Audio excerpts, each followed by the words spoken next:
Ni aku nak bawa korang pergi menjelajah ke Galeri Gempak Star yang berada di Bandar Tasik Selatan, KL. Jom. Jom kita naik atas tengok, ataupun bawah tak tahu. Nanti kita tengok apa yang ada dalam Gempak Star ni.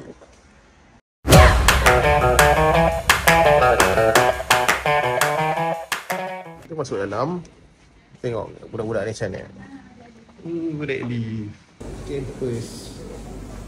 Tada. Ni dia nak taklimat daripada kakak ni. Jadi wakil nak tengok boleh. Nanti boleh tengok. Okey, so macam kita ada dalam dua bahasa. Bahasa Melayu kita panggil sebagai bandar gempak. Untuk bahasa Cina kita panggil sebagai. Ada tak? Tengok Melayu kan? Cookies coffee mahal tau. Ada tak? Tapi ni untuk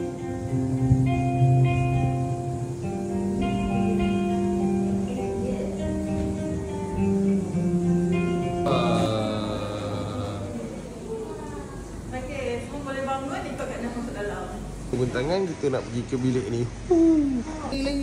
Lagi best.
Kenangan yang kita pernah masuk untuk pertandingan Gempak Star, iaitu inovasi komik dan stamp. Tapi memang terbaik Gempak Star. So kita dah ada lajah satu galeri ni. Lepas ni kita masuk shop dia pula. Paling besar ni kita boleh selak. Oh, selak dia. Okay, tahun 1998 daripada aku form 3.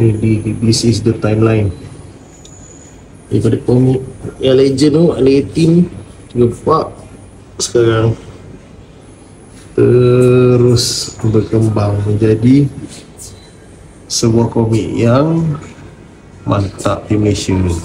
Tulang dinosaur kat sini, kopi kan? Tulang dinosaur. Kat sini kita ada literasi maklumat tentang dinosaur. Cuba klik sikit. Wah, tu Tyrannosaurus T-Rex. Okay, so inilah antara dekorasi-dekorasi yang kita boleh buat di sekolah.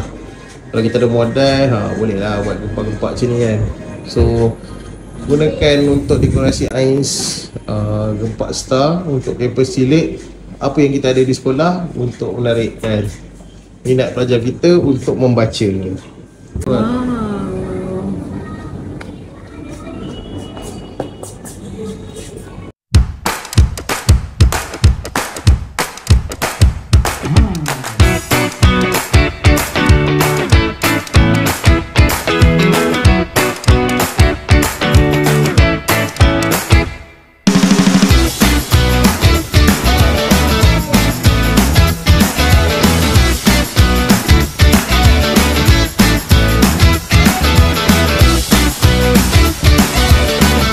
Shop dia.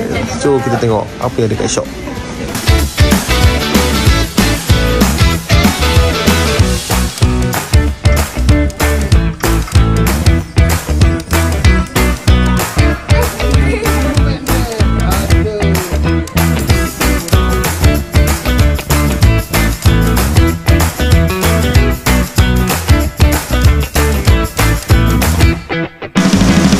komik gempak yang dulu aku baca tahun 98. Ni tahun bila ni?